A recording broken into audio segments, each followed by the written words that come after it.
Tonight, The race to become an AI superpower is on. the politics of artificial intelligence, There will be a Chinese tech sector, and there will be an American tech sector. the new tech war, The more data, the better the AI works. So in the age of AI, where data is the new oil, China is the new Saudi Arabia. the future of work, When I increase productivity through automation, jobs go away. I believe about 50% of jobs will be somewhat or extremely threatened by AI in the next 15 years or so. AI and corporate surveillance, We thought that we were searching Google. We had no idea that Google was searching us. and the threat to democracy. China is on its way to building a total surveillance state. Tonight on Frontline, It has pervaded so many elements of everyday life. How do we make it transparent and accountable? in the age of AI.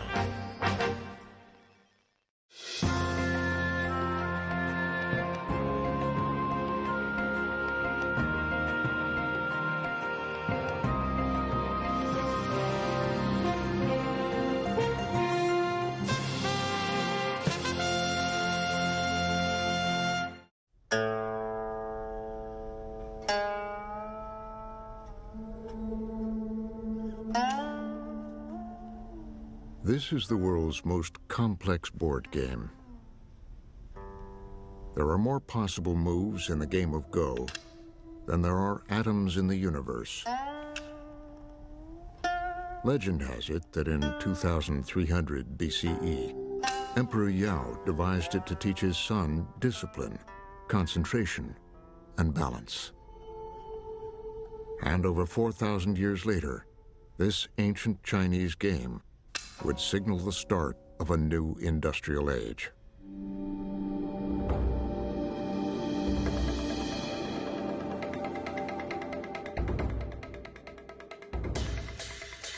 It was 2016 in Seoul, South Korea.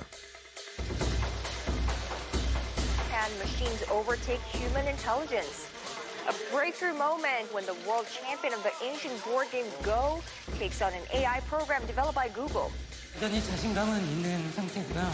아무래도 역시 아직은 인간의 직관력이나 이런 감각들을 컴퓨터인 인공지능이 따라오기에는 약간 무리가 있지 않나 이렇게 생각을 해서 제가 꼭 In countries where it's very popular, like China and Japan and South Korea, to them Go is not just a game, right? It's like how you learn strategy. It has an almost spiritual component. You know, if you talk to South Koreans, right, and Lee Sedol is the world's greatest Go player, is the national hero in South Korea, they were sure that Lee Sedol would beat AlphaGo hands down. Google's AlphaGo was a computer program that, starting with the rules of Go and a database of historical games, had been designed to teach itself. I was one of the commentators at the Lee Sedol games. And yes, it was watched by tens of millions of people. Throughout Southeast Asia, this was seen as a sports spectacle with national pride at stake. But much more was in play. This was the public unveiling of a form of artificial intelligence called deep learning that mimics the neural networks of the human brain. So what happens with machine learning and artificial intelligence, initially with AlphaGo, is that the machine is fed all kinds of Go games. And then it studies them, learns from them, and it figures out its own moves. And because it's an AI system, it's not just following instructions, it's figuring out its own instructions. It comes up with moves that humans hadn't thought of before. So it studies games that humans have played, it knows the rules, and then it comes up with creative moves. 와, 정말 생각지도 못한. That's a very surprising move. I thought it was a mistake. Game 2, Move 37. That move 37 was a move that humans could not fathom, but yet it ended up being brilliant and woke people up to say, wow, after thousands of years of playing, we never thought about making a move like that. Oh, he resigned. It looks like Lee Sedol has just resigned, actually. Yes! In the end, the scientists watched their algorithms win 4 of the games. Lee Sedol took 1. What happened with Go, first and foremost, was a huge victory for DeepMind and for AI, right? It wasn't that the computers beat the humans. It was that, one type of intelligence beat another. Artificial intelligence had proven it could marshal a vast amount of data beyond anything any human could handle and use it to teach itself how to predict an outcome. The commercial implications were enormous. While AlphaGo is a toy game, but its success and its waking everyone up, I think, is going to be remembered as the pivotal moment where AI became mature and everybody jumped on the bandwagon. This is about the consequences of that defeat. How the AI algorithms are ushering in a new age of great potential and prosperity. But an age that will also deepen inequality, challenge democracy, and divide the world into 2 AI superpowers. Tonight, 5 stories about how artificial intelligence is changing our world.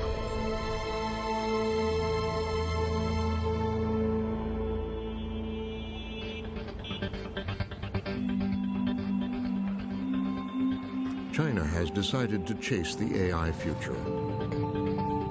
The difference between the internet mindset and the AI mindset. A future made and embraced by a new generation.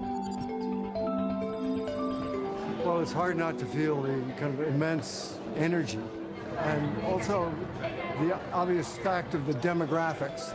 They're mostly very younger people. So that this clearly is technology which is being generated by a whole new generation. Orville Schell is one of America's foremost China scholars. He first came here 45 years ago. When I first came here in 1975, the Chairman Mao was still alive, the Cultural Revolution was coming on, and there wasn't a single whiff of anything of what you see here. It was unimaginable. In fact, in those years, one very much thought this is the way China is, this is the way it's going to be, and the fact that it has gone through so many different changes since is quite extraordinary. This extraordinary progress goes back to that game of Go. I think that the government recognized that this was a sort of critical thing for the future, and we need to catch up in this, that, we cannot have a foreign company showing us up at our own game, and this is going to be something that is going to be critically important in the future. So, we called it the Sputnik moment for the Chinese government. The Chinese government kind of woke up. As we often say in China, the beginning is the most difficult part. In 2017, Xi Jinping announced the government's bold new plans to an audience of foreign diplomats. China would catch up with the U.S. in artificial intelligence by 2025 and lead the world by 2030. And intensify cooperation in frontier areas such as digital economy, artificial intelligence, nanotechnology, and quantum computing.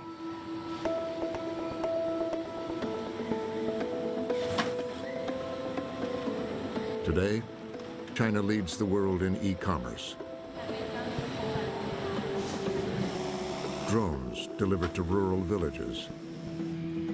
And a society that bypassed credit cards now shops in stores without cashiers, where the currency is facial recognition. No country has ever moved that fast. And in the short 2.5 years, China's AI implementation really went from minimal amount to probably about 17 or 18 unicorns, that is billion-dollar companies in AI today. And that progress is hard to believe. The progress was powered by a new generation of ambitious young techs pouring out of Chinese universities, competing with each other for new ideas, and financed by a new cadre of Chinese venture capitalists. This is Sinovation, created by U.S.-educated AI scientist and businessman Kai-Fu Lee. Well, these unicorns, we've got 1, 2, 3, 4, 5, 6 in the general AI area. And unicorn means $1 billion company, a company whose valuation or market capitalization is at $1 billion or higher. I think we put 2 unicorns to show $5 billion or higher. Kai-Fu Lee was born in Taiwan. His parents sent him to high school in Tennessee. His PhD thesis at Carnegie Mellon was on computer speech recognition, which took him to Apple. Well, reality is a step closer to science fiction with Apple Computer's new developed program that allows... And at 31, an early measure of fame. And Kai-Fu Lee, the inventor of Apple speech recognition technology. Casper copy this to make right 2. Casper paste. Casper 72-point italic outline. He would move on to Microsoft Research in Asia and became the head of Google China. 10 years ago, he started Sinovation in Beijing and began looking for promising startups and AI talent. So the Chinese entrepreneurial companies started as copycats, but over the last 15 years, China has developed its own form of entrepreneurship. And that entrepreneurship is described as tenacious, very fast, winner-take-all, and incredible work ethic. I would say these a few thousand Chinese top entrepreneurs, they could take on any entrepreneur anywhere in the world. Entrepreneurs like Cao Shudong, the 33-year-old CEO of a new startup called Momenta. This is a ring road around Beijing. The car is driving itself.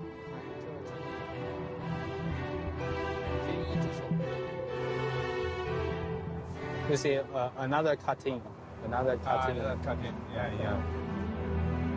Cao has no doubt about the inevitability of autonomous vehicles. Just like AlphaGo can beat the human player in Go, I think the machine will definitely surpass the human driver in the end. Recently, there have been cautions about how soon autonomous vehicles will be deployed. But Cao and his team are confident they're in for the long haul. U.S. will be the first to deploy, but China may be the first to popularize. It's 50-50 right now. U.S. is ahead in technology. China has a larger market, and the Chinese government is helping with infrastructure efforts. For example, building a new city the size of Chicago with autonomous driving enabled, and also a new highway that has sensors built in to help autonomous vehicle be safer. Their early investors included Mercedes-Benz. I feel very lucky and very inspiring and very exciting that we're living in this era. Life in China is largely conducted on smartphones. 1 billion people use WeChat, the equivalent of Facebook, Messenger, and PayPal, and much more combined into just one super app.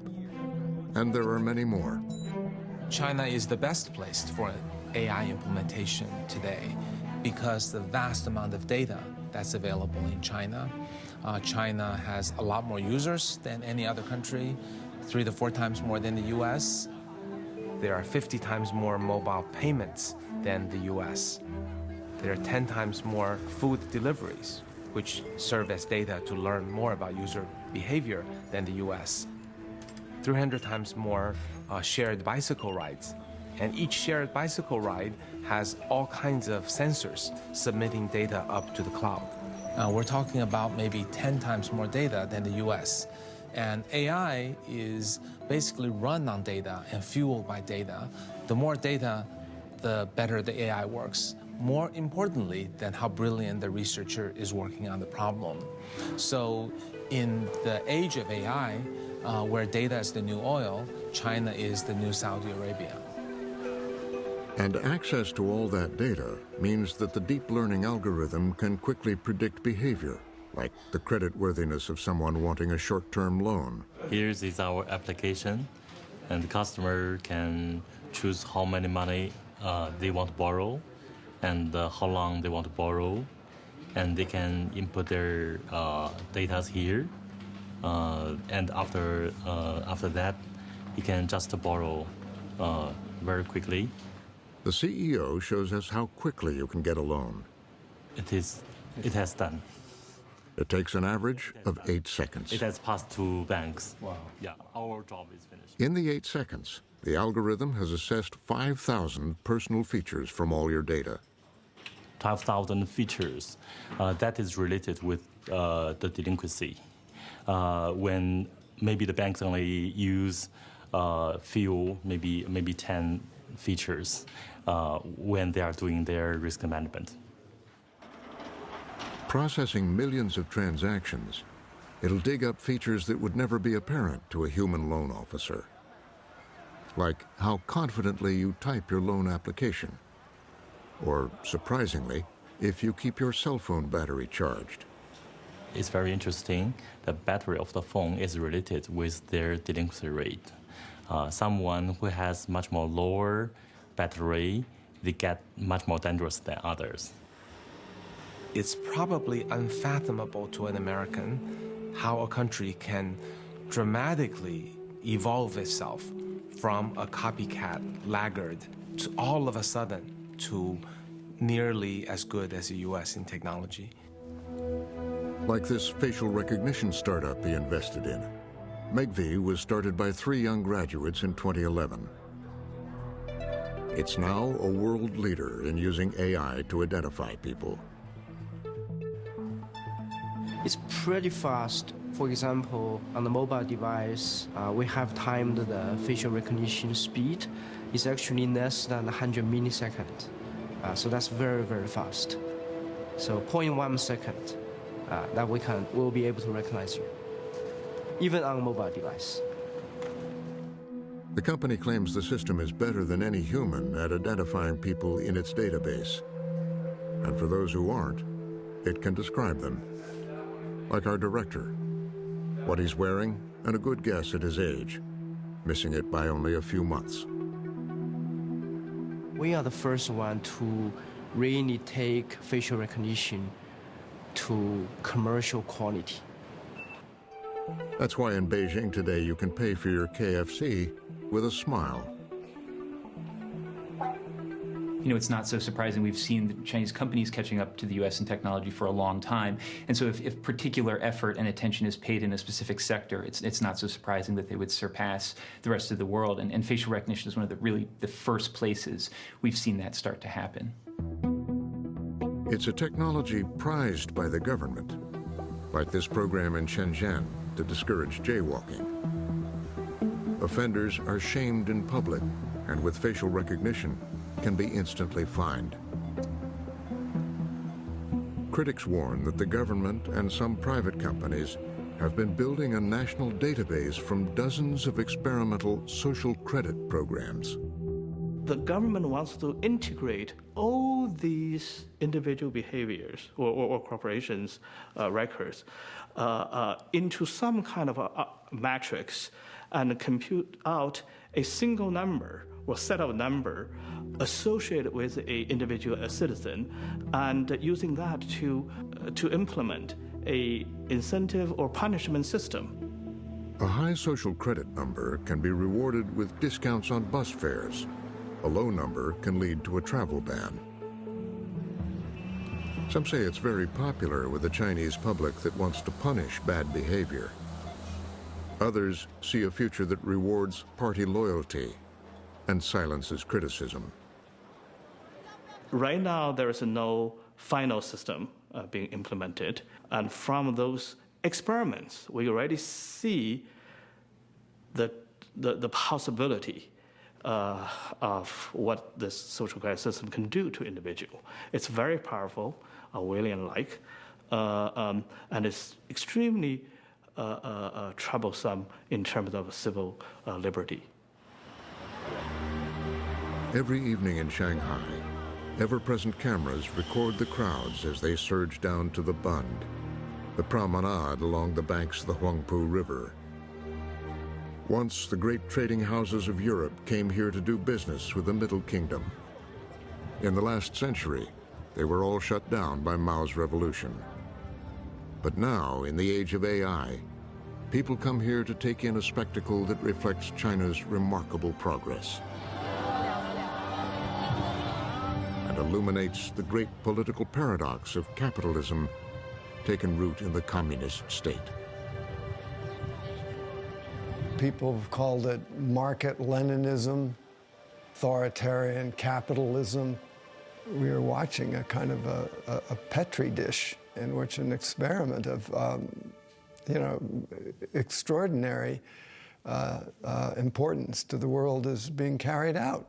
Whether you can combine these things and get something that's more powerful, that's coherent, that's durable in the world, whether you can bring together a one-party state with an innovative sector, both economically and technologically innovative, and that's something we thought could not coexist.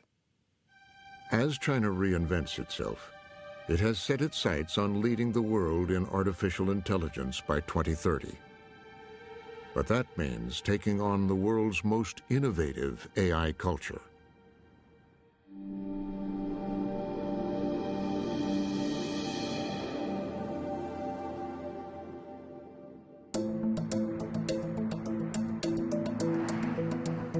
On an interstate in the U.S. Southwest, artificial intelligence is at work solving the problem that's become emblematic of the new age, replacing a human driver.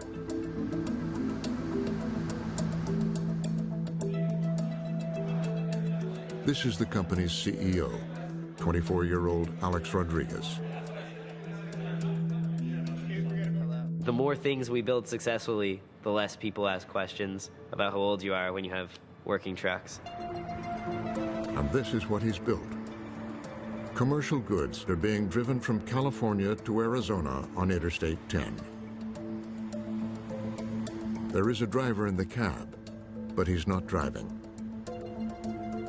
It's a path set by a CEO with an unusual CV. Are we ready, Henry? The aim is to score these pucks into the scoring area. So I did competitive robotics starting when I was 11, and I took it very, very seriously. To give you a sense, I won the Robotics World Championships for the first time when I was 13.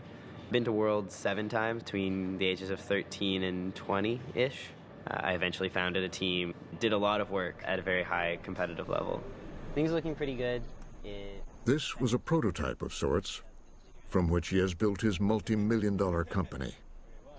I hadn't built a robot in a while, wanted to get back to it, and felt that this was by far the most exciting piece of robotics technology that was up and coming. A lot of people told us we wouldn't be able to build it, but knew roughly the techniques that you would use. And I was pretty confident that if you put them together, you would get something that worked. Took the summer off, built in my parents' garage a golf cart that could drive itself. That golf cart got the attention of Silicon Valley and the first of several rounds of venture capital. He formed a team and then decided the business opportunity was in self-driving trucks. He says there's also a human benefit. If we can build a truck that's 10 times safer than a human driver, then not much else actually matters. When we talk to regulators especially, everyone agrees that the only way that we're going to get to zero highway deaths, which is everyone's objective, is to use self-driving. And so I'm sure you've heard the statistic, more than 90% of all crashes have a human driver as the cause. And so if you want to solve traffic fatalities, which in my opinion are the single biggest tragedy that happens year after year in the United States, this is the only solution. It's an ambitious goal, but only possible because of the recent breakthroughs in deep learning. Artificial intelligence is one of those key pieces that has made it possible now to do driverless vehicles where it wasn't possible 10 years ago, particularly in the ability to see and understand scenes. A lot of people don't know this, but it's remarkably hard for computers until very, very recently to do even the most basic visual tasks, like seeing a picture of a person and knowing that it's a person. And we've made gigantic strides with artificial intelligence in being able to see and understanding tasks, and that's obviously fundamental to being able to understand the world around you with the sensors that you have available. That's now possible because of the algorithms written by Yoshua Bengio and a small group of scientists. There are many aspects of the world which we can't explain with words. And that part of our knowledge is actually probably the majority of it. So like the stuff we can communicate verbally is the tip of the iceberg. And so to get at the bottom of the iceberg, the solution was the computers have to acquire that knowledge by themselves from data, from examples, just like children learn, most not from their teachers, but from interacting with the world and playing around and trying things and seeing what works and what doesn't work.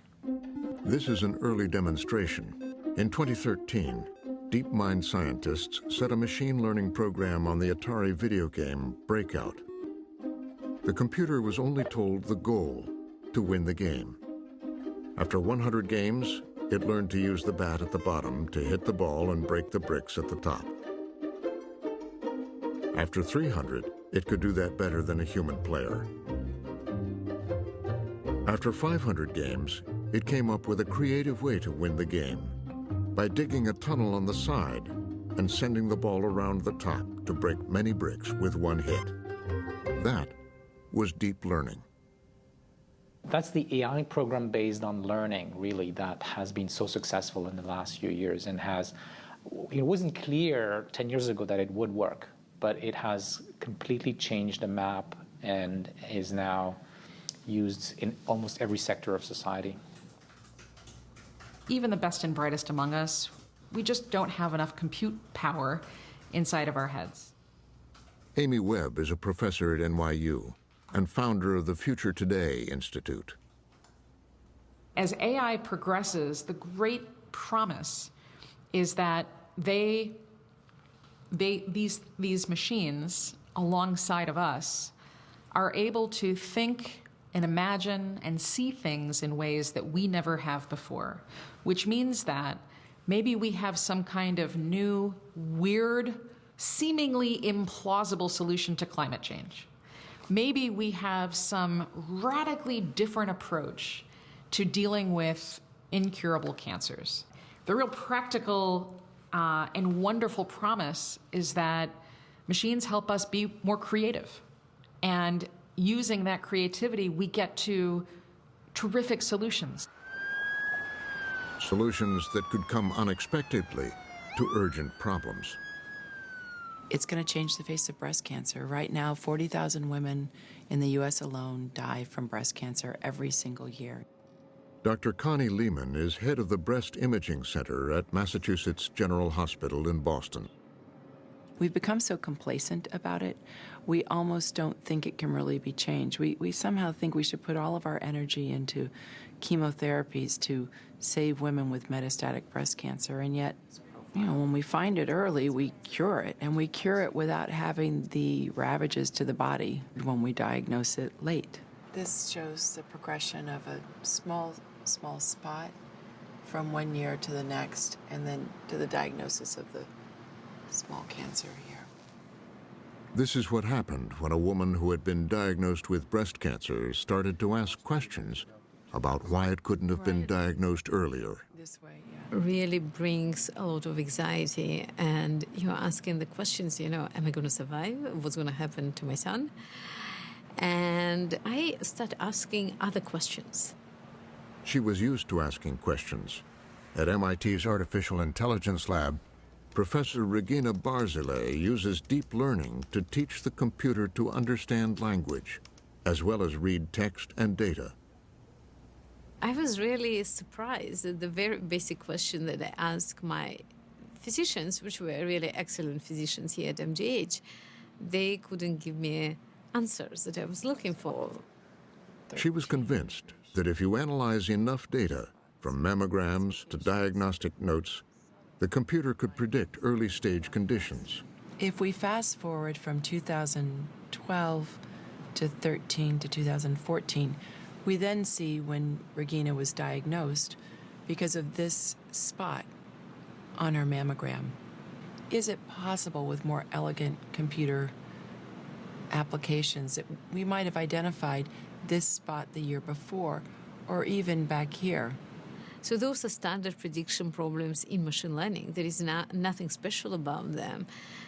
And to my big surprise, none of the technologies that we are developing at MIT, even in the most simple form, doesn't penetrate the hospital. Regina and Connie began the slow process of getting access to thousands of mammograms and records from MGH's breast imaging program. So our first foray was just to take all of the patients we had at MGH during a period of time who had had breast surgery for a certain type of high-risk lesion. And we found that most of them didn't really need the surgery. They didn't have cancer, but about 10% did have cancer.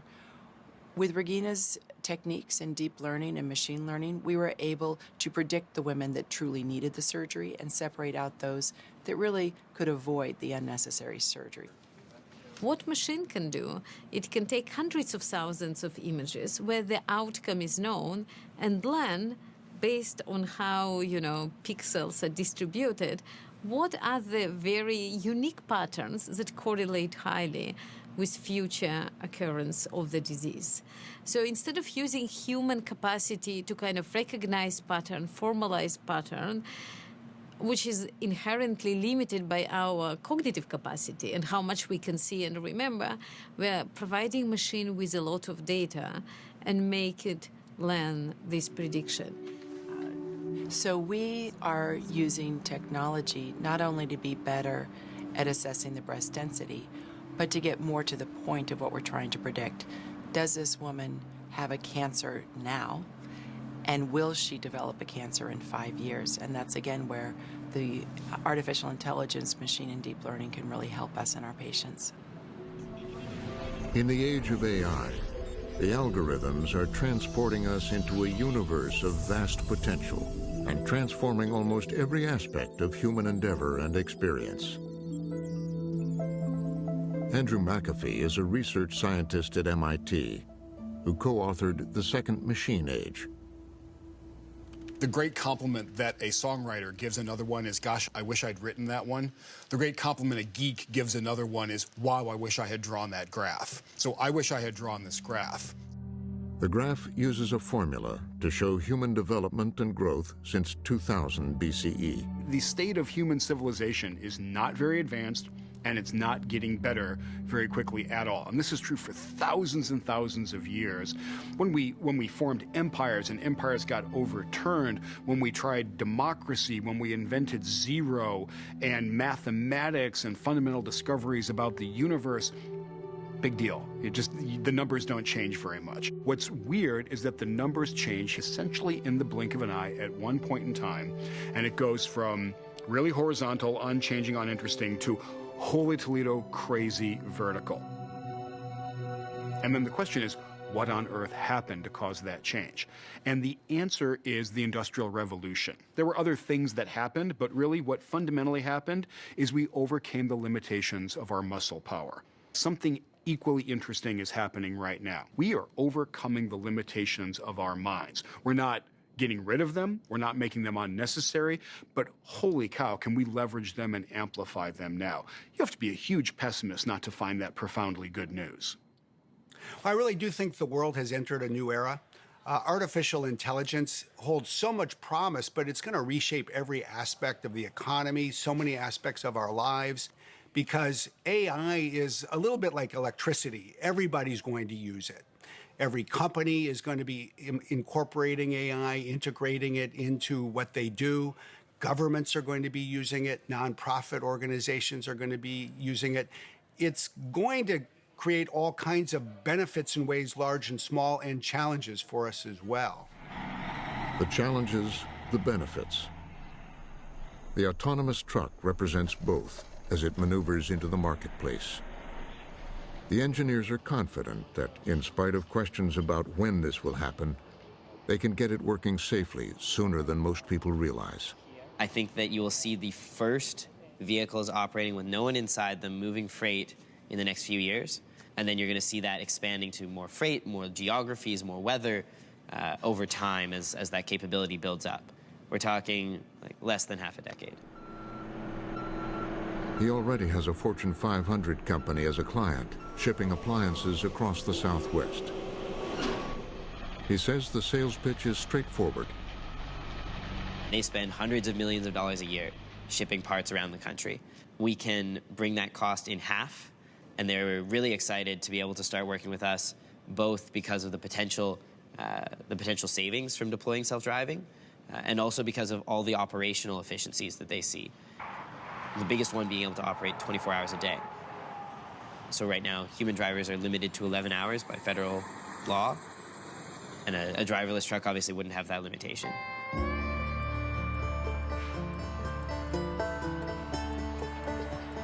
The idea of a driverless truck comes up often in discussions about artificial intelligence.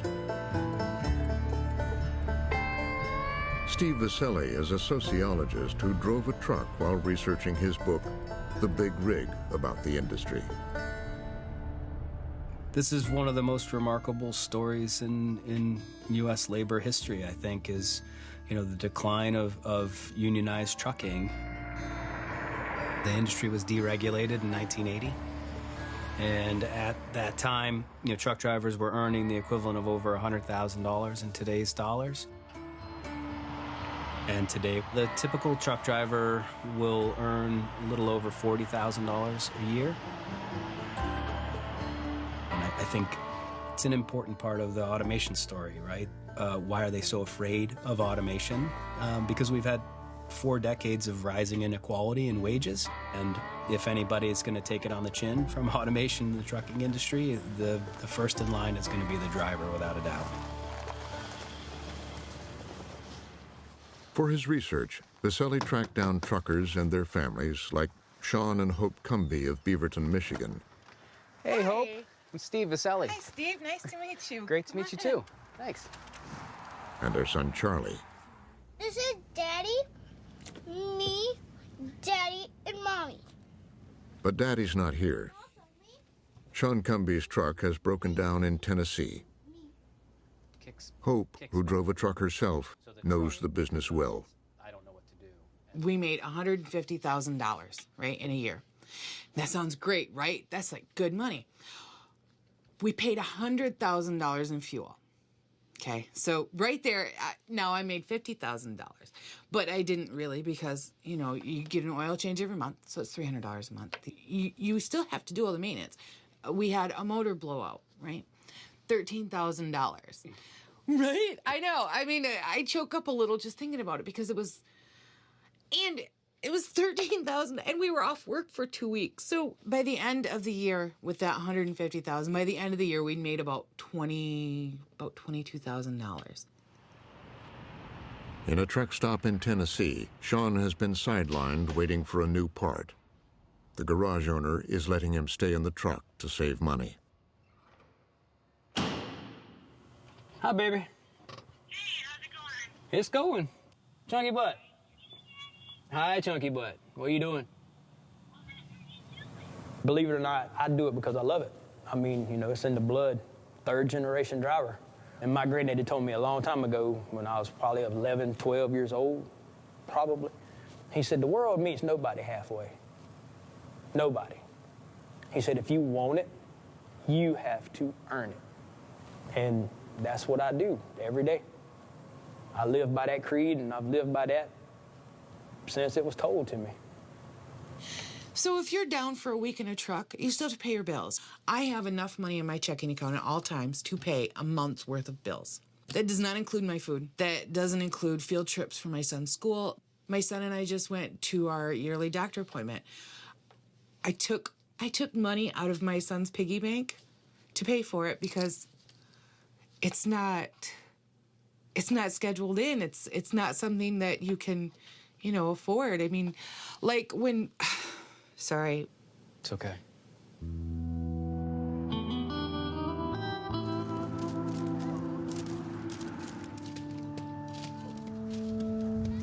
Have you guys ever talked about self-driving trucks? Is he? So kind of. I asked him once, you know, and he laughed so hard. He's no way will they ever have a truck that can drive itself. It's kind of interesting when you think about it. You know, they're putting all this new technology into things, but, you know, it's still man-made, and man, you know, does make mistakes. I really don't see it being a problem with the industry because, one, you still got to have a driver in it because I don't see it doing city. I don't see it doing, you know, main things. I don't see it backing into a dock. I don't see the automation part, you know, doing maybe the box trailer side, you know, I can see that, but not stuff like I do. So I really ain't worried about the automation of trucks. How near of a future is it? Yeah, self-driving.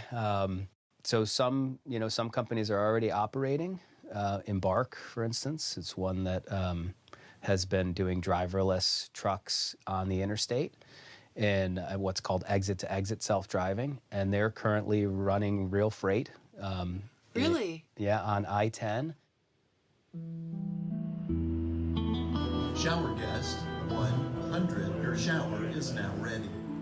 Over time, it has become harder and harder for veteran independent drivers like the Cumbys to make a living. They've been replaced by younger, less experienced drivers. So the trucking industry's $740 billion a year, and again, in many of these operations, labor's a third of that cost. By my estimate, I think we're in the range of 300,000 or so jobs in the foreseeable future that could be automated to some significant extent.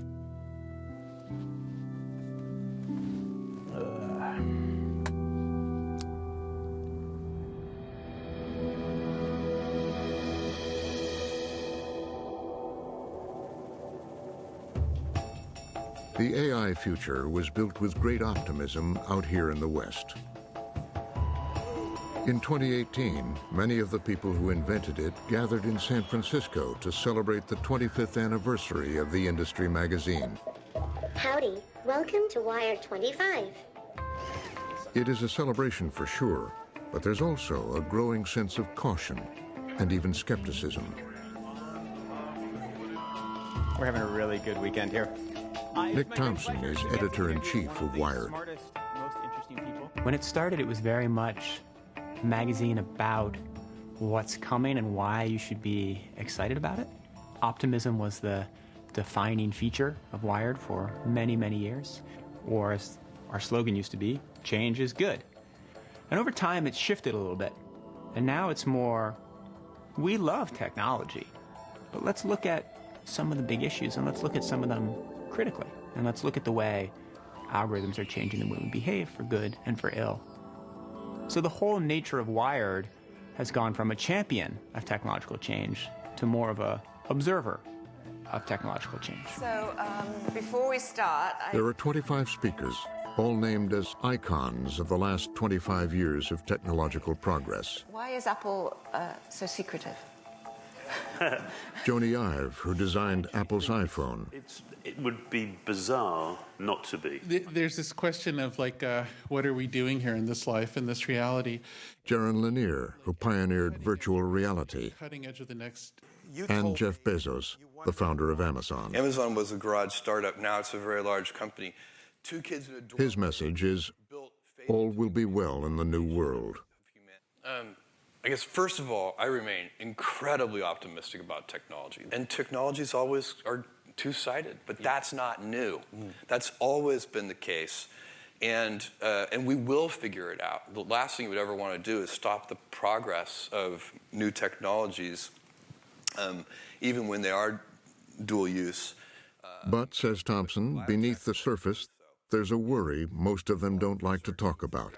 There are some people in Silicon Valley who believe that you just have to trust the technology. Throughout history, there's been a complicated relationship between humans and machines. We've always worried about machines, and it's always been fine. And we don't know how AI will change the labor force, but it will be okay. So that argument exists. But there's another argument, which is what I think most of them believe deep down, which is this is different. We're going to have labor force disruption like we've never seen before. And if that happens, will they blame us? There is, however, one of the Wired 25 icons willing to take on the issue. On stage, Kai-Fu Lee dispenses with one common fear. Well, I think there's so many myths out there. I think one myth is that because AI is so good at a single task, that one day we'll wake up and we'll all be enslaved or forced to plug our brains to the AI. But it is nowhere close to displacing humans. But in interviews around the event and beyond, he takes a decidedly contrarian position on AI and job loss. The AI giants want to paint a rosier picture because they're happily making money. So I think they prefer not to talk about the negative side.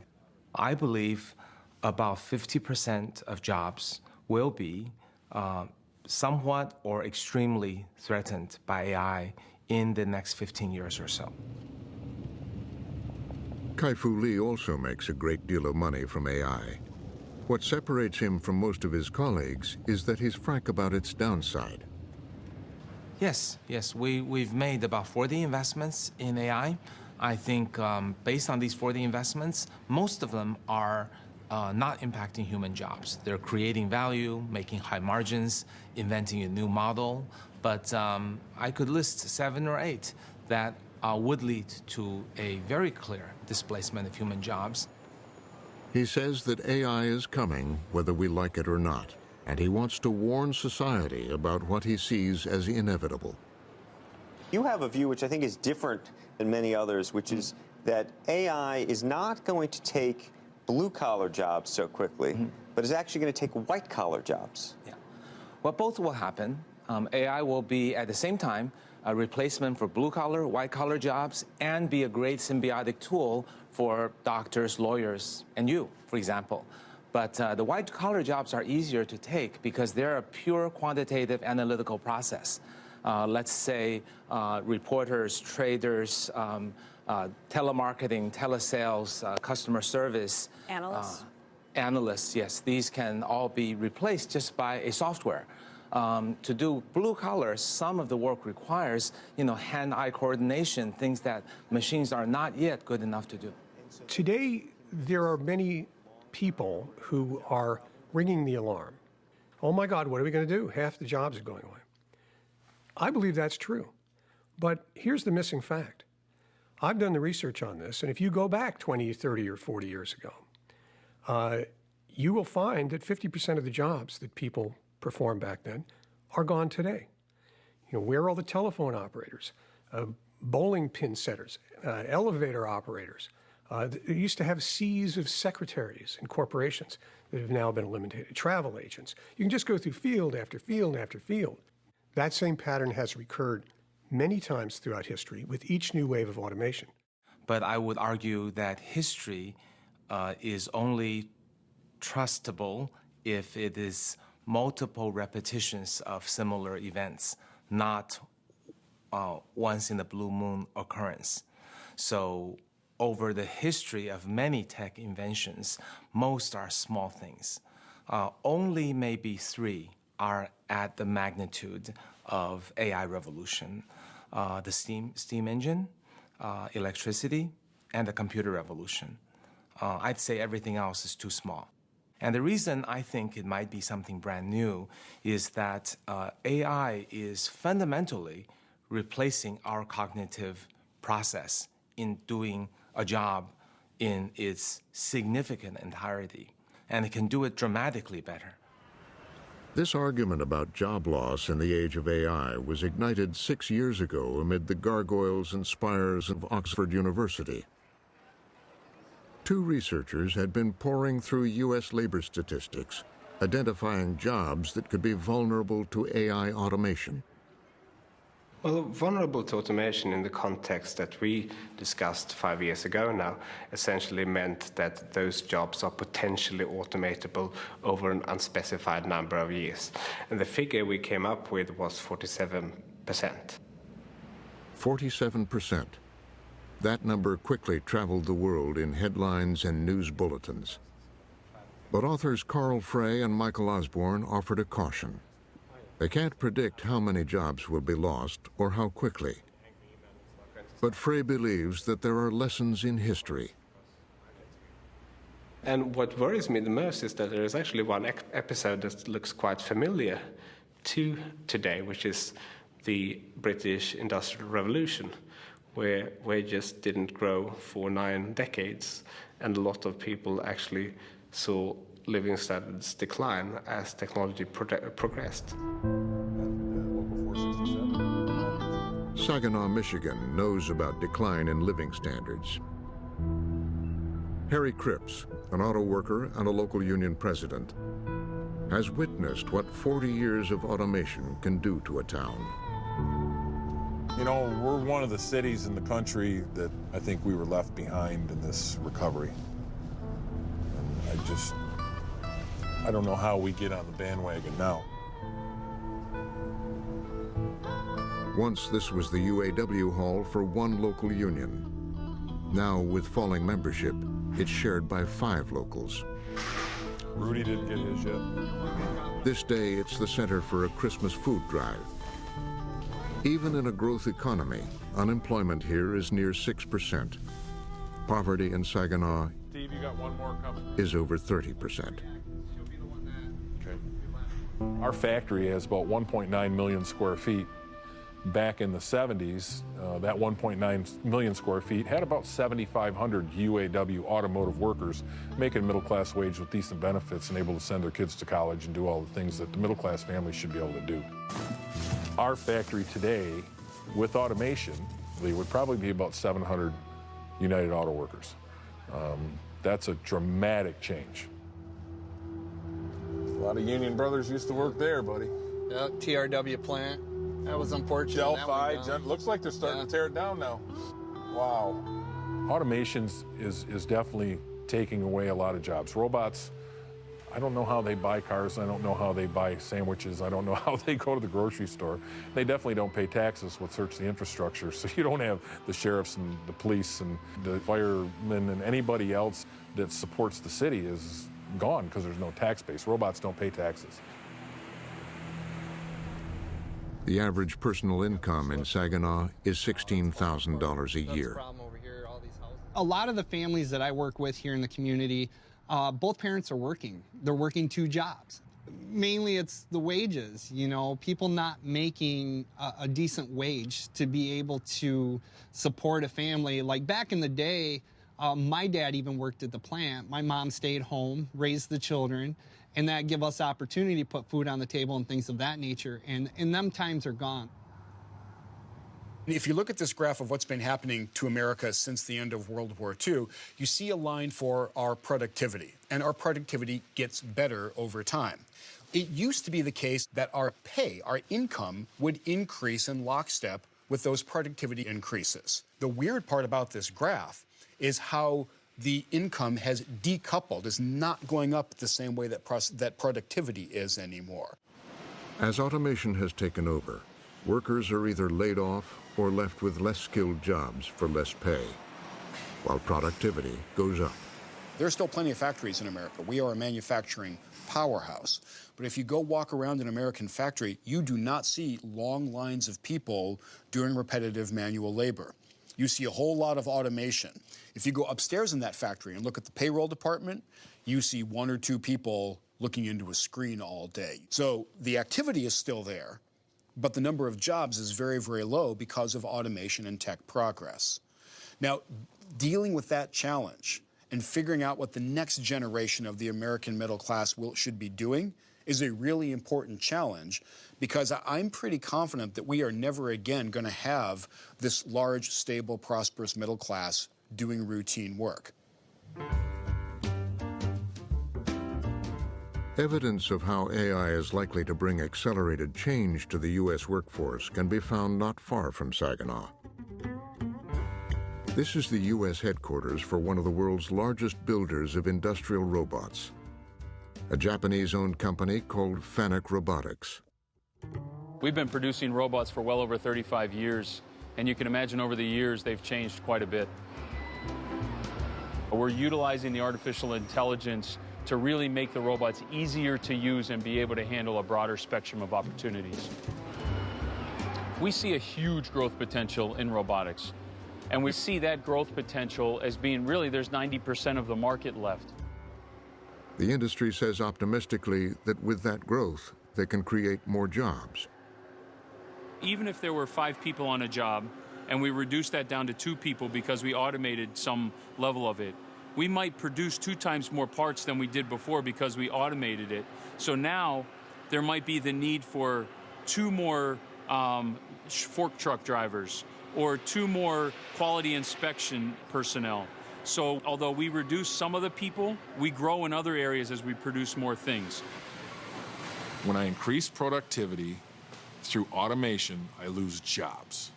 Jobs go away. And I don't care what the robot manufacturers say. You aren't replacing those 10 production people that robot is now doing that job with 10 people. You can increase productivity to a level to stay competitive with the global market. That's what they're trying to do. In the popular telling, blame for widespread job loss has been aimed overseas at what's called offshoring. We want to keep our factories here. We want to keep our manufacturing here. We don't want them moving to China, to Mexico, to Japan, to India, to Vietnam. But it turns out most of the job loss isn't because of offshoring. There's been offshoring, and I think offshoring is responsible for maybe 20% of the jobs that have been lost. I would say most of the jobs that have been lost, despite what most Americans think was due to automation or productivity growth. Tax base that was gone. Mike Hicks is an economist at Ball State University in Muncie, Indiana. He and sociologist Emily Warnell have been documenting employment trends in Middle America. Hicks says that automation has been a mostly silent job killer, lowering the standard of living. So in the last 15 years, the standard of living has dropped by 10 to 15%. So that's unusual in a developed world. A 1-year decline is a recession. A 15-year decline gives an entirely different sense about the prospects of a community. And so that is common from the Canadian border to the Gulf of Mexico and the middle swath of the United States. Something we're going to do for you guys. These were left over from our suggestion drive that we did. We're going to give them each 2. Awesome. I mean, that's going to go a long ways, right? I mean, that'll really help that family out during the holidays. Yes, well, with the kids home from school, the families have 3 meals a day that they got to put on the table, so it's going to make a big difference. So, thank you guys. You're this welcome. Is wonderful. Let them know Merry Christmas on behalf of us here at the local, okay? Absolutely. You guys are just amazing. Thank you. And please tell all the workers how grateful these families will be. We will. I mean, this is not a small problem. The need is so great. And I can tell you that it's all races, it's all income classes that you might think someone might be from, but I can tell you that when you see it and you deliver this type of gift to somebody who is in need, just the gratitude that they show you is incredible. We actually know that people are at greater risk of mortality for over 20 years after they lose their job due to no fault of their own, so something like automation or offshoring. They're at higher risk for cardiovascular disease. They're at higher risk for depression and suicide. But then with the intergenerational impacts, we also see their children are more likely, children of parents who have lost their job due to automation are more likely to repeat a grade, they're more likely to drop out of school, they're more likely to be suspended from school, and they have lower educational attainment over their entire lifetimes. It's the future of this, not the past, that scares me, because I think we're in the early decades of what is a multi-decade adjustment period. The world is being reimagined. This is a supermarket. Robots guided by AI pack everything from soap powder to cantaloupes for online consumers. Machines that pick groceries, machines that can also read reports, learn routines, and comprehend, are reaching deep into factories, stores, and offices. At a college in Goshen, Indiana, a group of local business and political leaders come together to try to understand the impact of AI and the new machines. Molly Kinder studies the future of work at a Washington think tank.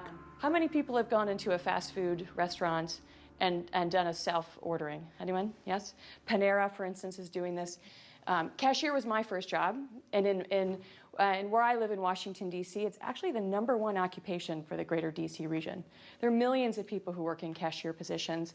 This is not a futuristic challenge. This is something that's happening sooner than we think. In the popular discussions about robots and automation and work, almost every image is of a man on a factory floor or a truck driver. And yet, in our data, when we looked, women disproportionately hold the jobs that today are at highest risk of automation. And that's not really being talked about.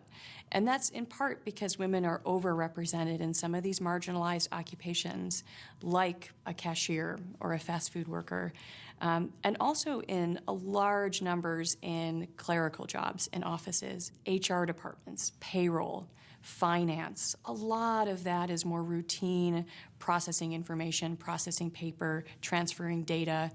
That has huge potential for automation. AI is going to do some of that. Software robots are going to do some of that. So how many people are still working as switchboard operators? Probably none in this country. The workplace of the future will demand different skills, and gaining them, says Molly Kinder, will depend on who can afford them. I mean, it's not a good situation in the United States. There's been some excellent research that says that half of Americans couldn't afford a $400 unexpected expense. And if you want to get to $1,000, there's even less. So imagine you're going to go out without a month's pay, 2 months' pay, a year. Imagine you want to put savings toward a course to redevelop your career.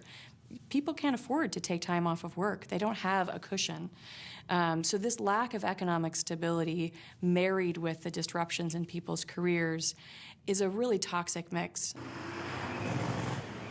The new machines will penetrate every sector of the economy, from insurance companies to human resource departments, from law firms to the trading floors of Wall Street. Wall Street's going through it, but every industry is going through it. Every company is looking at all of the disruptive technologies. Could be robotics or drones or blockchain. And whatever it is, every company is using everything that's developed, everything that's disruptive, and thinking about how do I apply that to my business to make myself more efficient. And what efficiency means is mostly how do I do this with fewer workers. And I do think that when we look at some of the studies about opportunity in this country and the inequality of opportunity, the likelihood that you won't be able to advance from where your parents were, I think that's very serious and gets to the heart of the way we like to think of America as the land of opportunity. Inequality has been rising in America. It used to be the top 1% of earners, here in red, owned a relatively small portion of the country's wealth. Middle and lower earners in blue had the largest share. Then, 15 years ago, the lines crossed, and inequality has been increasing ever since. There's many factors that are driving inequality today, and unfortunately, artificial intelligence, without being thoughtful about it, is a driver for increased inequality.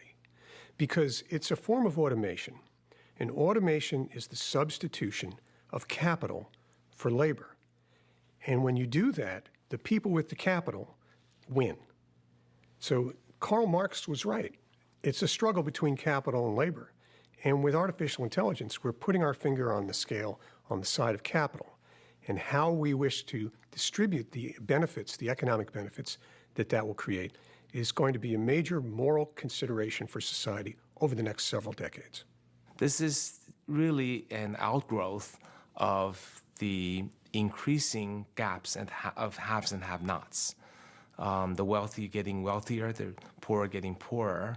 It may not be specifically related to AI, but but AI will exacerbate that, and that I think will tear the society apart, because the rich will have just too much, and those who are have-nots will have perhaps very little way of digging themselves out of the hole.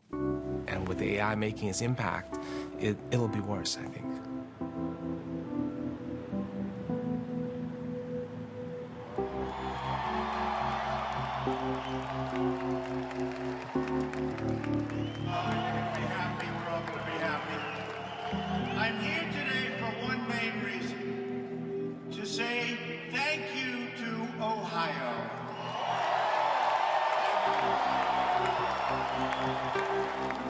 I think the Trump vote was a protest. I mean, that for whatever reason, whatever the hot button was that, that really hit home with these Americans that voted for him, it was a protest vote. And they didn't like the direction things were going.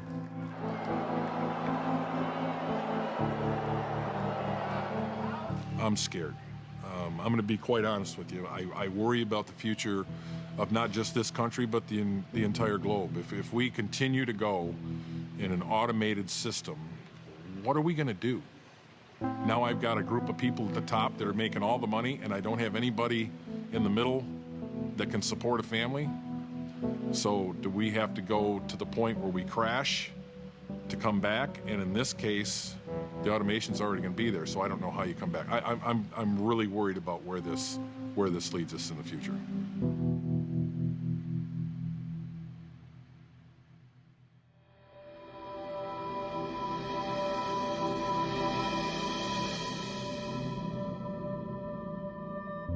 The future is largely being shaped by a few hugely successful tech companies.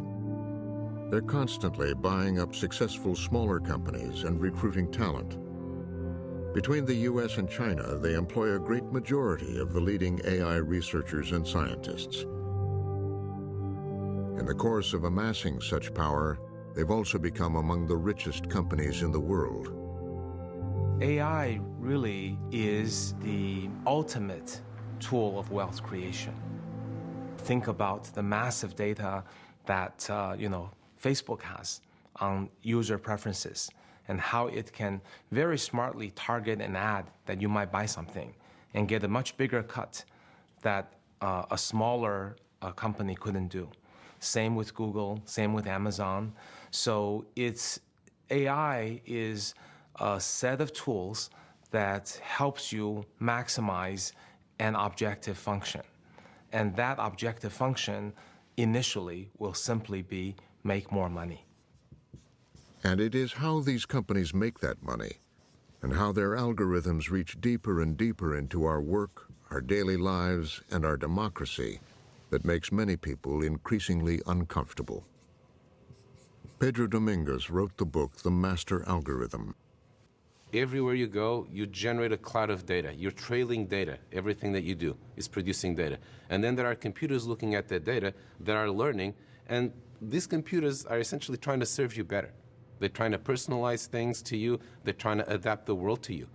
So on the one hand, this is great because the world will get adapted to you without you even having to explicitly adapt it. There's also a danger because the entities and the companies that are in control of those algorithms don't necessarily have the same goals as you. And this is where I think people need to be aware of what's going on so they can have more control over it.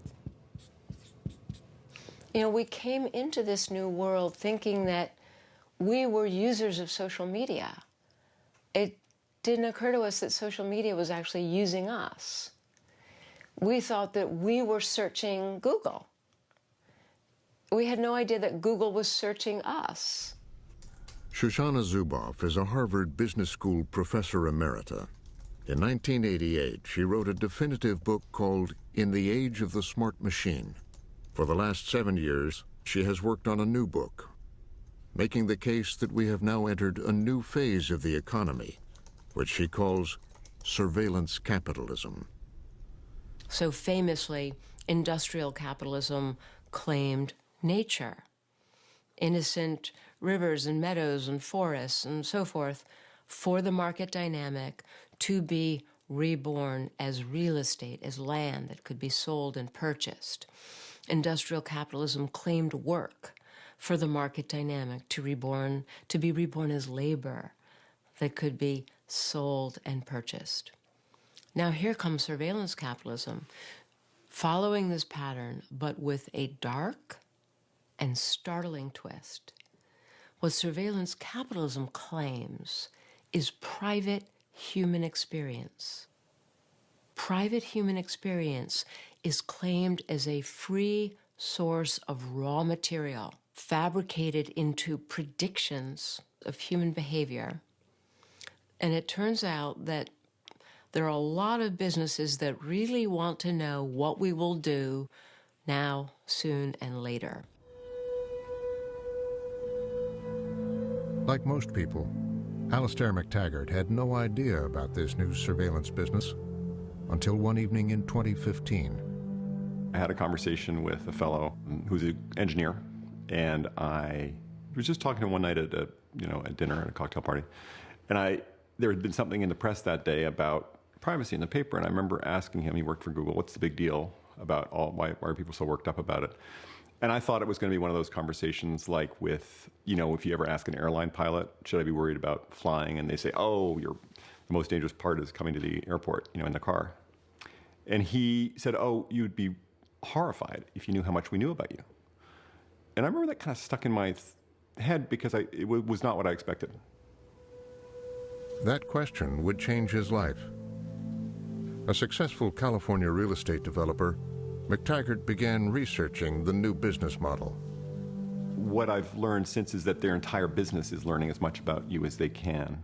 Everything about your thoughts and your desires and your dreams and who your friends are and what you're thinking, what your private thoughts are. And with that, that's true power. And so I think I didn't know that at the time. Their entire business is basically mining the data of your life. Shoshana Zuboff had been doing her own research. I'd been reading and reading and reading, from patents to transcripts of earnings calls, and research reports, and just literally everything for years and years and years. Her studies included the early days of Google, started in 1998 by two young Stanford grad students, Sergey Brin and Larry Page. In the beginning, they had no clear business model. Their unofficial motto was, "Don't be evil." Right from the start, the founders, Larry Page and Sergey Brin, they had been very public about their antipathy toward advertising. Advertising would distort the internet, and it would distort and disfigure the purity of any search engine, including their own. Once in love with e-commerce, Wall Street has turned its back on the dot-coms. Then came the dot-com crash of the early 2000s. Has left hundreds of unprofitable internet companies begging for love and money. While Google had rapidly become the default search engine for tens of millions of users, their investors were pressuring them to make more money. Without a new business model, the founders knew that the young company was in danger. In this state of emergency, the founders decided we've simply got to find a way to save this company. And so parallel to this were another set of discoveries where it turns out that whenever we search or whenever we browse, we're leaving behind traces, digital traces of our behavior. And those traces back in these days were called digital exhaust. They realized how valuable this data could be by applying machine learning algorithms to predict users' interests. What happened was they decided to turn to those data logs in a systematic way and to begin to use these surplus data as a way to come up with fine-grained predictions of what a user would click on, what kind of ad a user would click on. And inside Google, they started seeing these revenues pile up at a startling rate. They realized that they had to keep it secret. They didn't want anyone to know how much money they were making or how they were making it, because users had no idea that these extra behavioral data that told so much about them, was just out there, and now it was being used to predict their future. When Google's IPO took place just a few years later, the company had a market capitalization of around $23 billion. Google's stock was now as valuable as General Motors. And it was only when Google went public in 2004 that the numbers were released. And it's at that point that we learned that between the year 2000, in the year 2004, Google's revenue line increased by 3,590%. Let's talk a little bit about information and search and how people consume it. By 2010, the CEO of Google, Eric Schmidt, would tell The Atlantic magazine, is we don't need you to type at all, because we know where you are, with your permission. We know where you've been, with your permission. We can more or less guess what you're thinking about. Now, is that over the line? Eric Schmidt and Google declined to be interviewed for this program. Google's new business model for predicting users' profiles had migrated to other companies, particularly Facebook. Roger McNamee was an early investor and advisor to Facebook. He's now a critic and wrote a book about the company. He says he's concerned about how widely companies like Facebook and Google have been casting the net for data. And then they realized, wait a minute, there's all this data in the economy we don't have. So they went to credit card processors and credit rating service and said, we want to buy your data. They go to health and wellness apps and say, hey, you got women's menstrual cycles? We want all that stuff. Why are they doing that? They're doing that because behavioral prediction is about taking uncertainty out of life. Advertising and marketing are all about uncertainty. You never really know who's going to buy your product. Until now. We have to recognize that we gave technology a place in our lives that it had not earned. That essentially, because technology always made things better in the 50s, 60s, 70s, 80s, and 90s, we developed a sense of inevitability that will always make things better. We developed a trust, and the industry earned goodwill that Facebook and Google have cashed in. The model is simply this: provide a free service, like Facebook, and in exchange you collect the data of the millions who use it. And every sliver of information is valuable. It's not just what you post, it's that you post. It's not just that you make plans to see your friends later. It's whether you say, I'll see you later, or I'll see you at 6:45. It's not just that you talk about the things that you have to do today. It's whether you simply rattle them on in a rambling paragraph or list them as bullet points. All of these tiny signals are the behavioral surplus that turns out to have immense predictive value.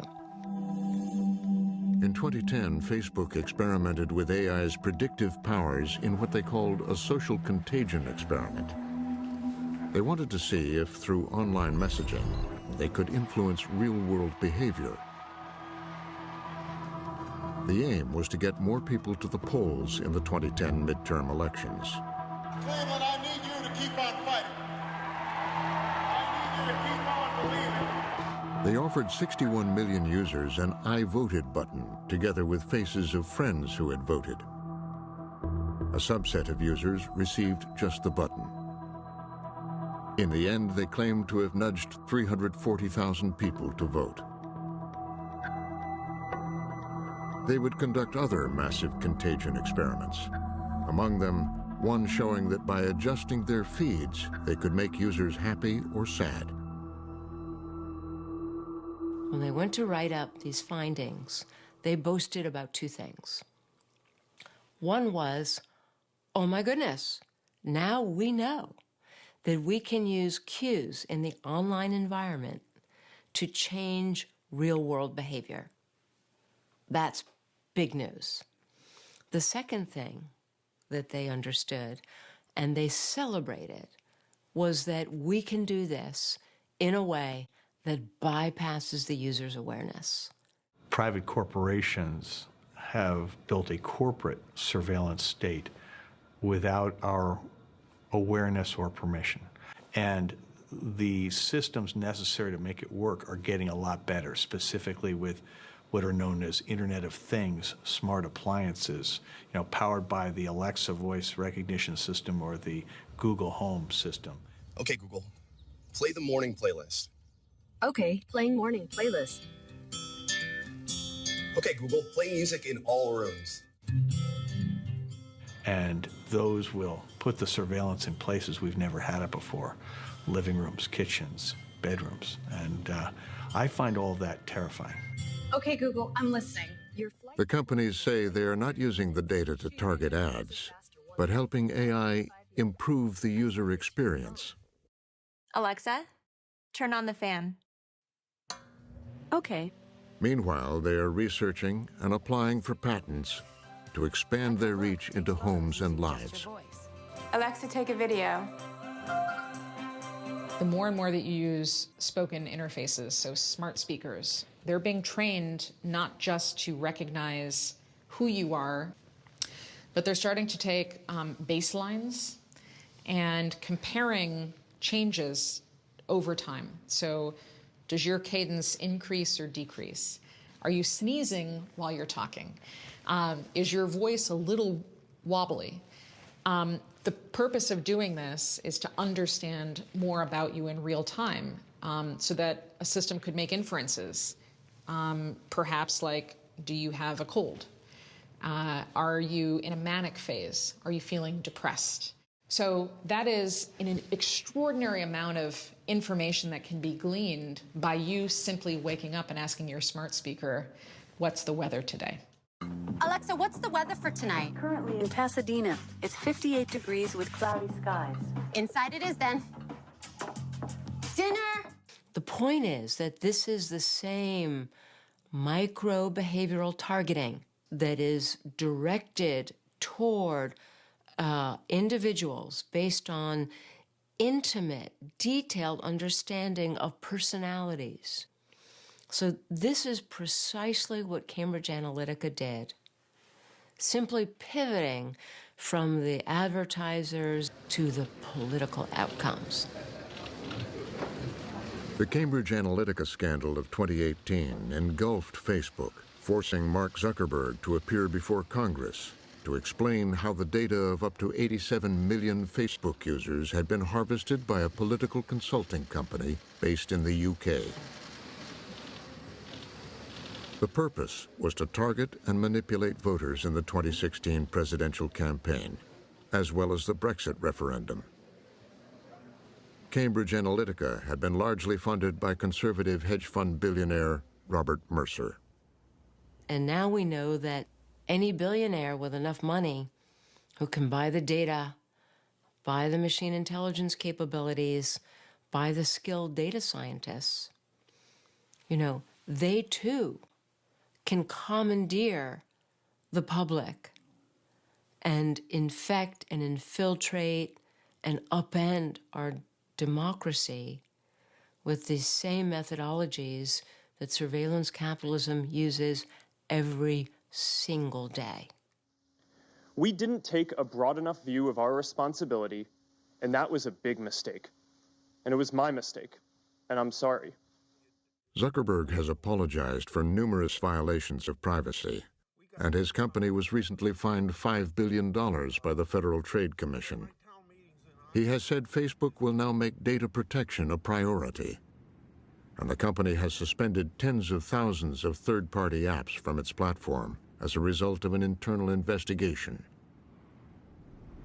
I wish I could say that after Cambridge Analytica, we've learned our lesson and that everything will be much better after that, but I'm afraid the opposite is true. In some ways, Cambridge Analytica was using tools that were 10 years old. It was really, in some ways, old school first wave data science. What we're looking at now with current tools in machine learning is the ability for manipulation, both in terms of elections and opinions, but more broadly, just how information travels. That is a much bigger problem and certainly much more serious than what we face with Cambridge Analytica. AI pioneer Yoshua Bengio also has concerns about how his algorithms are being used. So the AIs are tools, and they will serve the people who control those tools. If those people's interests go against the values of democracy, then democracy is in danger. So I believe that scientists who contribute to science, when that science can or will have an impact on society, those scientists have a responsibility. It's a little bit like the physicists of around the Second World War who rose up to tell the governments, wait, nuclear power can be dangerous and nuclear war can be really, really destructive. And today, the equivalent of the physicists of the 40s and 50s and 60s are the computer scientists who are doing machine learning and AI. One person who wanted to do something about the dangers was not a computer scientist, but an ordinary citizen. Alistair McTaggart was alarmed. Voting is, for me, the most alarming one. If less than 100,000 votes separated the last two candidates in the last presidential election in 3 states, this is not... He began a solitary campaign. This is not a very difficult problem. They're talking about convincing a relatively tiny fraction of the voters in a handful of states to either come out and vote or stay home. And remember, these companies know everybody intimately. They know who's a racist, who's a misogynist, who's a homophobe, who's a conspiracy theorist. They know the lazy people and the gullible people.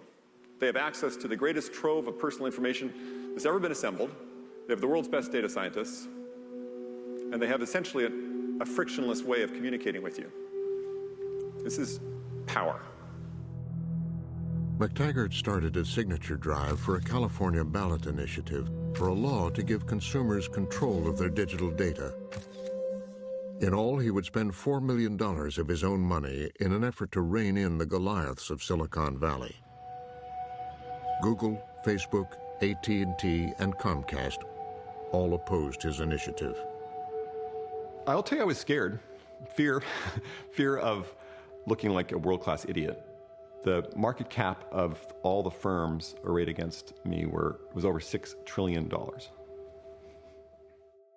He needed 500,000 signatures to get his initiative on the ballot. He got well over 600,000. Polls showed 80% approval for a privacy law. That made the politicians in Sacramento pay attention. So McTaggart decided that because he was holding a strong hand, it was worth negotiating with them. And if AB 375 passes by tomorrow and is signed into law by the governor, we will withdraw the initiative. Our deadline to do so is tomorrow at 5. At the very last moment, a new law was rushed to the floor of the State House. Take their seats, please. Mr. Secretary, please call the roll. The voting starts. Allen, aye. And the first guy, I think, was a Republican, and he voted for it. And everybody had said the Republicans won't vote for it because it has this private right of action where consumers can sue. And the guy in the Senate, he calls the name. Aye Roth, aye Skinner, aye Stern, aye Stone. You can see down below, and everyone went green, and then it passed unanimously. Ayes 36, no 0. The measure passes. Immediate transmittal to the Assembly. So I was blown away. It was a day I will never forget.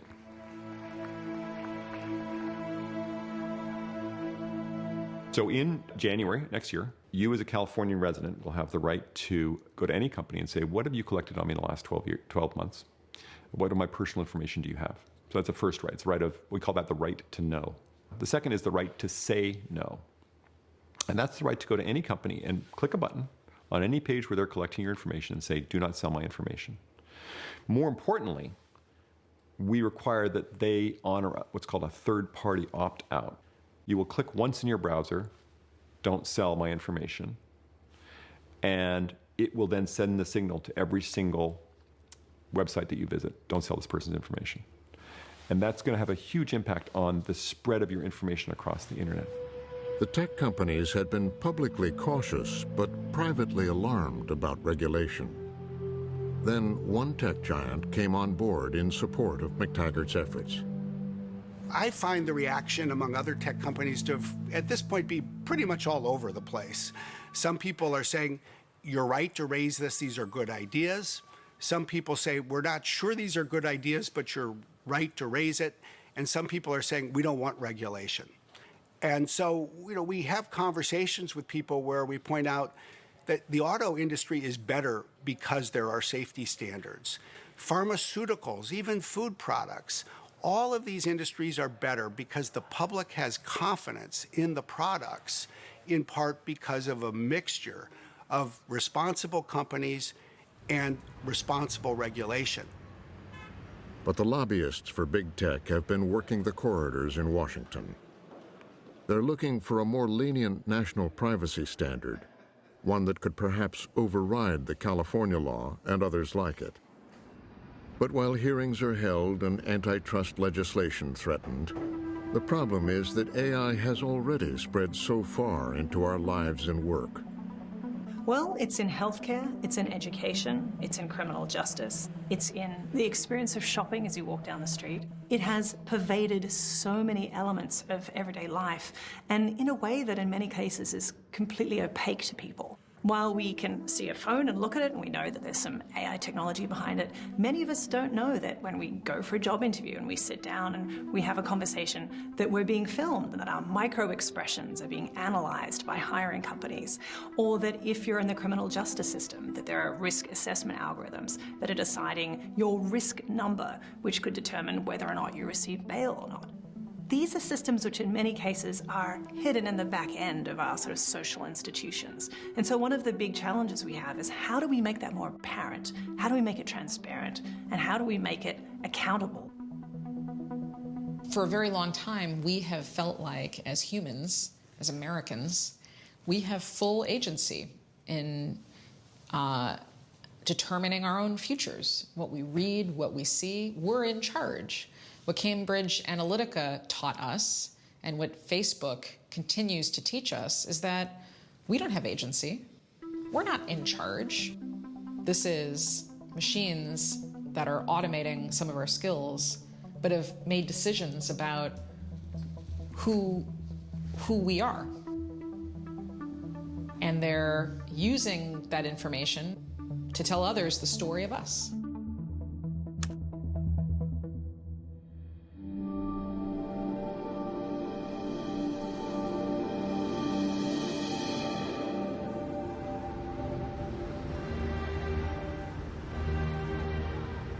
In China, in the age of AI, there's no doubt about who is in charge. In an authoritarian state, social stability is the watchword of the government. And artificial intelligence has increased its ability to scan the country for signs of unrest. It's been projected that over 600 million cameras will be deployed by 2020. Here, they may be used to discourage jaywalking, but they also serve to remind people that the state is watching. And now there is a project called Sharp Eyes, which is putting camera on every major street and corner of every village in China, meaning everywhere. Matching with the most advanced artificial intelligence algorithm, which they can actually use this data, real-time data, to pick up a face or pick up an action. Frequent security expos feature companies like Megvii and its facial recognition technology. They show off cameras with AI that can track cars and identify individuals by face, or just by the way they walk.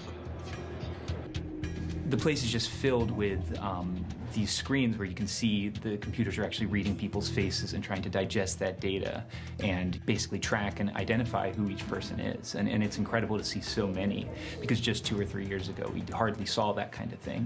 So a big part of it is government spending. And so the technology has really taken off, and a lot of companies have started to sort of glom onto this idea that this is the future. China is on its way to building a total surveillance state. And this is the test lab for the surveillance state. Here in the far northwest of China is the autonomous region of Xinjiang. Of the 25 million people who live here, almost half are a Muslim, Turkic-speaking people called the Uyghurs. In 2009, tensions with local Han Chinese led to protests and then riots in the capital, Urumqi.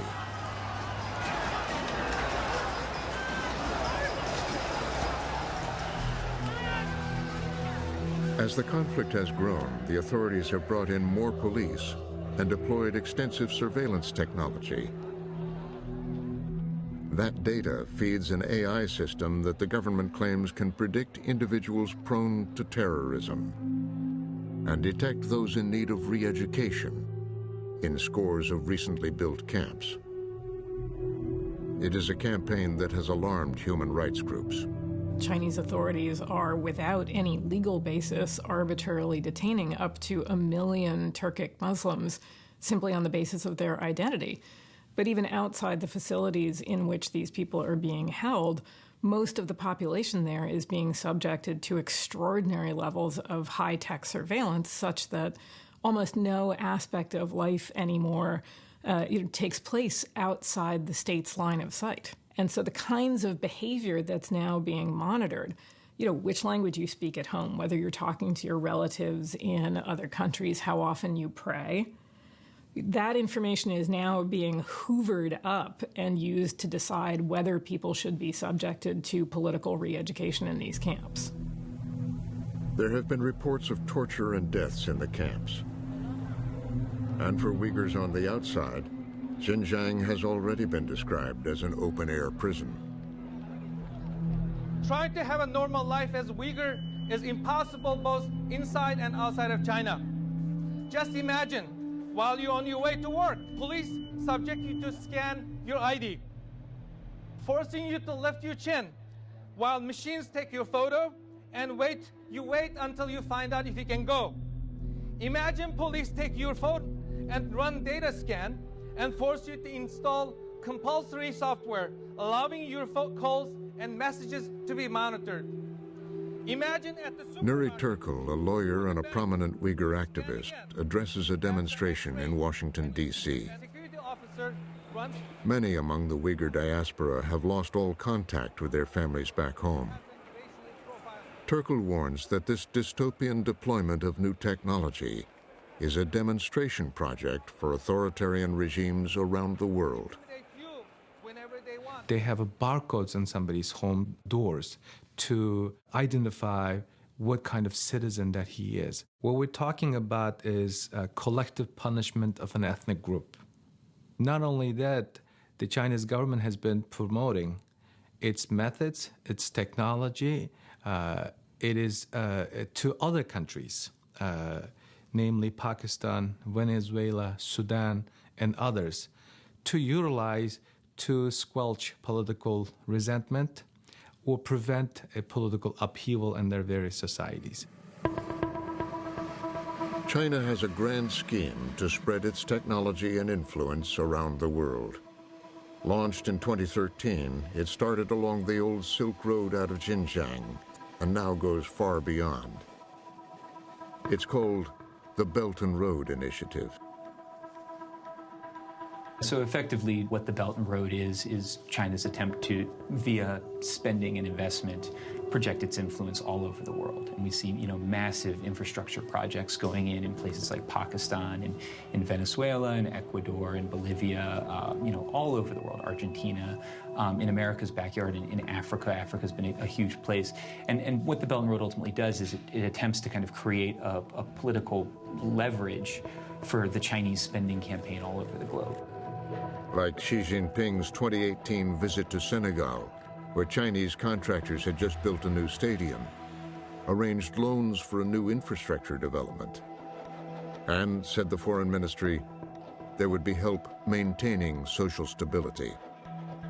As China comes into these countries and provides these loans, what you end up with is Chinese technology being sold and built out by Chinese companies in these countries.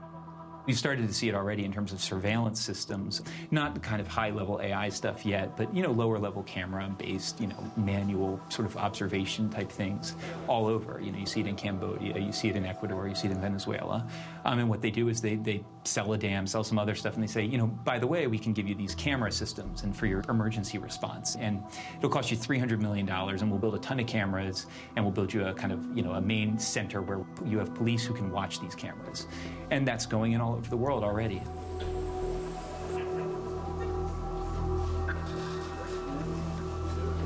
There are 58 countries that are starting to plug in to China's vision of artificial intelligence, which means effectively that China is in the process of raising a bamboo curtain, one that does not need to, one that is sort of all-encompassing, that has shared resources, shared telecommunications systems, shared infrastructure, shared digital systems, even shared mobile phone technologies, that is quickly going up all around the world to the exclusion of us in the West. Well, one of the things I worry about the most is that the world is going to split in two, and that there will be a Chinese tech sector and there will be an American tech sector. And countries will effectively get to choose which one they want. It'll be kind of like the Cold War, where you decide, oh, are we going to align with the Soviet Union? Are we going to align with the United States? And the third world gets to choose this or that. And that's not a world that's good for anybody. The markets in Asia and the U.S. falling sharply on news that a top Chinese executive has been arrested in Canada. Her name is Sabrina Meng. She's the CFO of the Chinese telecom Huawei. News of the dramatic arrest of an important Huawei executive was ostensibly about the company doing business with Iran. But it seemed to be more about American distrust of the company's technology. From its headquarters in southern China, designed to look like fanciful European capitals, Huawei is the second biggest seller of smartphones and the world leader in building 5G networks, the high-speed backbone for the age of AI. Huawei's CEO, a former officer in the People's Liberation Army, was defiant about the American actions. There's no way the US can crush us. The world needs Huawei because we are more advanced. If the lights go out in the West, the East will still shine. And if the North goes dark, then there is still the South. America doesn't represent the world. The U.S. government fears that as Huawei supplies countries around the world with 5G, the Chinese government could have backdoor access to their equipment. Recently, the CEO promised complete transparency into the company's software, but U.S. authorities are not convinced. Nothing in China exists free and clear of the party state. Those companies can only exist and prosper at the sufferance of the party. And it's made very explicit that when the party needs them, they either have to respond or they will be dethroned. So this is the challenge with a company like Huawei. So Huawei, Ren Zhengfei, the head of Huawei, he can say, well, we're just a private company and we don't take orders from the Communist Party. Well, maybe they haven't yet. But what the Pentagon sees, the National Intelligence Council sees, and what the FBI sees is, well, maybe not yet. But when the call comes, everybody knows what the company's response will be. The U.S. Commerce Department has recently blacklisted 8 companies for doing business with government agencies in Xinjiang, claiming they are aiding in the repression of the Muslim minority. Among the companies is Megvii. They have strongly objected to the blacklist, saying that it's a misunderstanding of our company and our technology.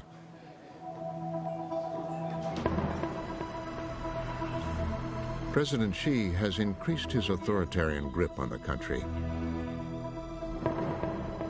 In 2018, he had the Chinese constitution changed so that he could be president for life. If you had asked me 20 years ago what will happen to China, I would have said, well, over time, the Great Firewall will break down. Of course, people will get access to social media, they'll get access to Google. Eventually, it will become a much more democratic place with free expression and lots of Western values. And the last time I checked, that has not happened. In fact, technology has become a tool of control.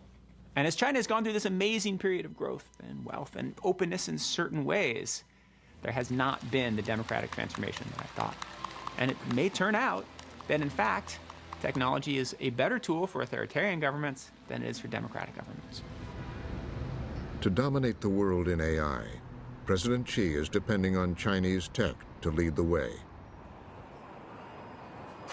While companies like Baidu, Alibaba, and Tencent are growing more powerful and competitive, they're also beginning to have difficulty accessing American technology and are racing to develop their own. With a continuing trade war and growing distrust, the long-time argument for engagement between the two countries has been losing ground.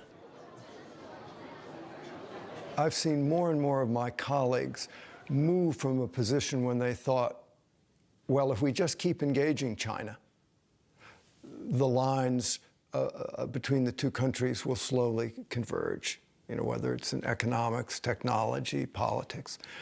And the transformation where they now think they're diverging. So in other words, the whole idea of engagement is coming under question.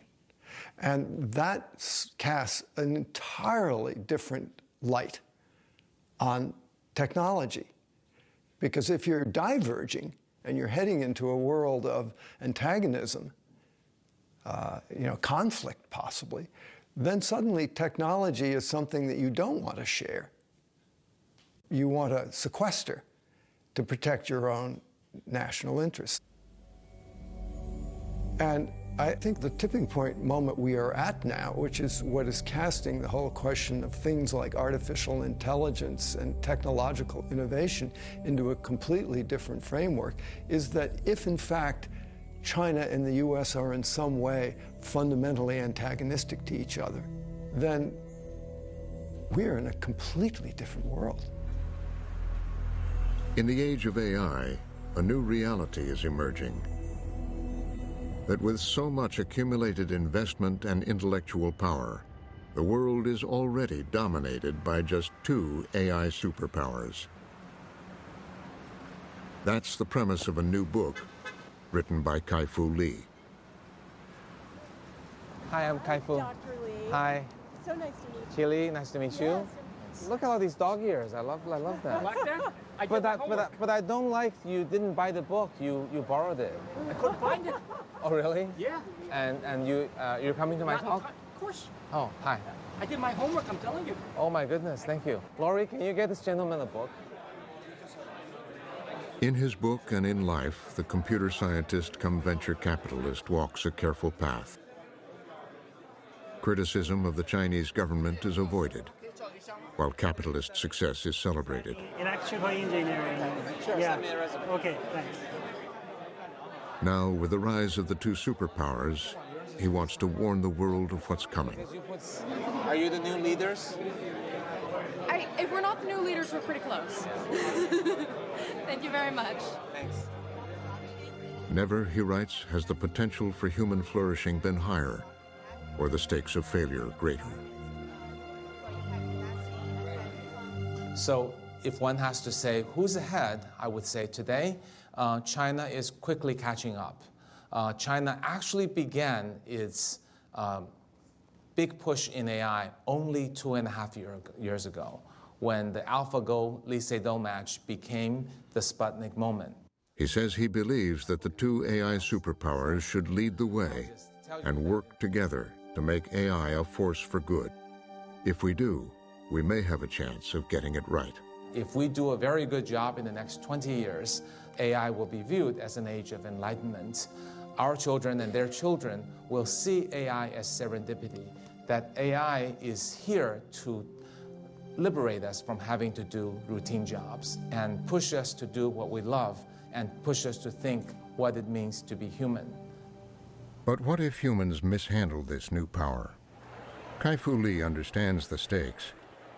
After all, he invested early in Megvii, which is now on the U.S. blacklist.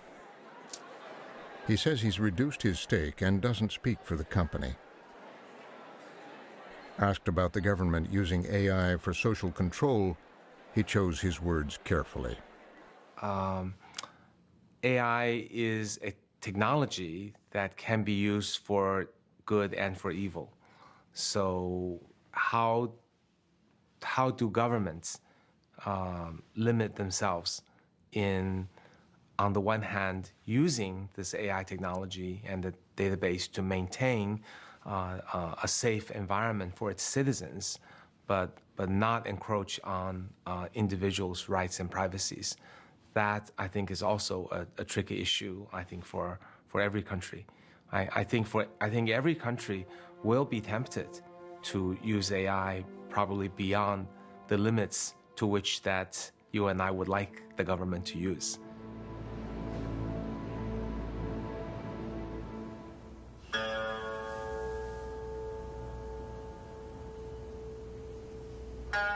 Emperor Yao devised the game of Go to teach his son discipline, concentration, and balance. Over 4,000 years later, in the age of AI, those words still resonate with one of its architects. So AI can be used in many ways that are very beneficial for society. But the current use of AI isn't necessarily aligned with the goals of building a better society, unfortunately. But we could change that. In 2016, a game of Go gave us a glimpse of the future of artificial intelligence.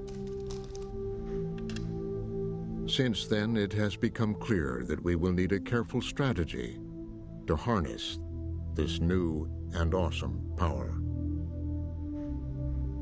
I do think that democracy is threatened by the progress of these tools unless we improve our social norms and we increase the collective wisdom at the planet level to deal with that increased power. I'm hoping that my concerns are not founded, but the stakes are so high that I don't think we should take these concerns lightly. I don't think we can play with those possibilities and just race ahead without thinking about the potential outcomes.